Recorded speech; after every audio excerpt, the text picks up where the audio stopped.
ছাত্র জনতার অভ্যুত্থানে দেশ ছেড়ে পালানো শেখ হাসিনাকে বাংলাদেশে ফেরত পাঠানোর পক্ষে মত দিয়েছেন একটি জরিপে অংশ নেওয়া ভারতের সেভেন সিস্টার্স রাজ্য ও পার্শ্ববর্তী সিকিমের বেশিরভাগ উত্তরদাতা।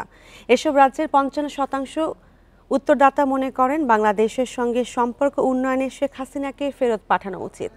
তার গোটা ভারতে মতামত জরিপে ২১.১% উত্তরদাতারই একই মত।